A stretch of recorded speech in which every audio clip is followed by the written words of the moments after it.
کون جانتا تھا کہ 27 اکتوبر سن 1943 کو ہندوستان کے صوبہ اتر پردیش کے ضلع سہارنپور کے مشہور قصبہ دیوبند میں پیدا ہونے والے اس فرزند کو پورے عالم اسلام میں کس چمک کے ساتھ طلوع ہو کر چمکنا ہے کہ ان کے مقابلے میں باقی سب کی چمک ماند پڑ جائے گی۔ مفتی محمد شفیع عثمانی صاحب کے گھر میں ان کے سب سے چھوٹے بیٹے مفتی محمد تقی عثمانی کی شکل میں ایک ایسا گوہر نایاب پیدا ہوا کہ جن کی چمک سے پوری دنیا کی علمی محفلیں بارونق ہیں۔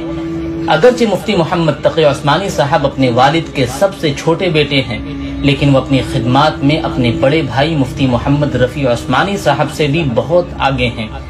اگر حقیقت حال کو مد نظر رکھا جائے تو موجودہ دور میں اہل حق میں ان کی ٹکر کی کوئی دوسری علمی شخصیت پاکستان میں تو کیا پوری دنیا میں دیکھنے کو نہیں ملتی۔ 7 بر اعظم میں پھیلی پوری امت مسلمہ میں یہ ایک واحد شخصیت ہیں جن کی بات پر عجم، عرب اور دنیا جہاں میں پھیلی امت مسلمہ سر تسلیم خم کرتی ہے، اور ہر مشکل گھڑی میں پوری دنیا کے مسلمانوں کی پہلی اور آخری نظر انہی کی طرف جاتی ہے۔ دوستو، آپ کو بتاتا چلوں کہ ایک مرتبہ افریقہ میں قادیانیوں کے متعلق غیر مسلم ہونے کے سلسلے میں کیس چل رہا تھا اور عدالت میں دلیلیں دینی تھیں،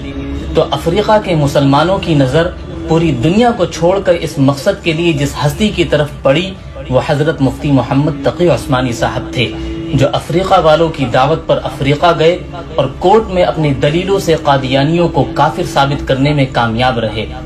محترم دوستو، مفتی تقی عثمانی صاحب وہ ہستی ہیں جنہیں سعودی عرب ایک لمبے عرصے سے سعودی شہریت دے کر چاہتے ہیں کہ مفتی صاحب وہیں سعودی عرب میں ہی رہیں، لیکن یہ درویش اپنی مٹی سے محبت کا قرض چکانے کے لیے حرمین شریفین کا پڑوس چھوڑے ہوئے ہیں،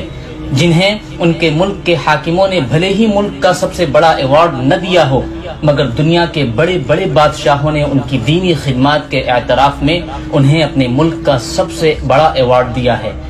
محترم دوستو، آپ کو جان کر یہ حیرانی ہوگی کہ صرف اسلامی دنیا کے حکمران ہی نہیں بلکہ انگلینڈ کے سابقہ وزیر اعظم ڈیوڈ کیمرون سے شمالی امریکہ کے حاکموں تک مفتی تقی عثمانی صاحب سے وقت لے کر اسلام کے نظام معیشت یعنی اکانومی سسٹم پر مشورہ لیتے ہیں۔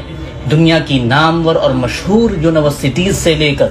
ورلڈ اکنامک فورم جیسے عالمی فورمز پر اکانومی کے موضوع پر تقریر کرنے کے لیے مفتی تقی عثمانی صاحب کو مہمان خصوصی کے طور پر بلایا جاتا ہے۔ 150 سے زائد عربی، اردو، فارسی اور انگریزی زبانوں کا علمی خزانہ امت مسلمہ کے لیے لکھ کر ہدیہ کر چکے ہیں، اور یہ کوئی صرف 150 کتابیں ہی نہیں بلکہ ایک کتاب کی کئی جلدیں ہیں، اور ہر جلد میں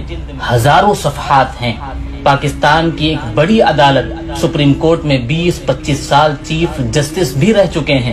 یہ ایک واحد ایسے مصنف ہیں جنہوں نے آسان ترجمہ قرآن کو زمین کی بجائے دنیا بھر میں سفر کے دوران جہاز پر لکھا اور یوں ایک نیا ریکارڈ بھی قائم کر دیا۔ محترم دوستو، مفتی تقی عثمانی صاحب وہ پہلے عالم دین ہیں جنہیں عربی زبان پر اپنی مادری زبان جتنی مہارت حاصل ہے اور انگریزی میں بھی بہترین مہارت حاصل ہے۔ اس طرح دونوں زبانوں پر مکمل عبور کی وجہ سے ان کا لکھا گیا انگریزی ترجمہ قرآن آج یورپ میں مسلمانوں کے گھر گھر میں موجود ہے، جس سے وہ قرآن کریم کو آسانی سے اور صحیح طور پر سمجھ پا رہے ہیں۔ دعا ہے کہ اللہ تعالی مفتی تقی عثمانی صاحب کو صحت کے ساتھ لمبی زندگی عطا فرمائے۔ والسلام علیکم ورحمۃ اللہ وبرکاتہ۔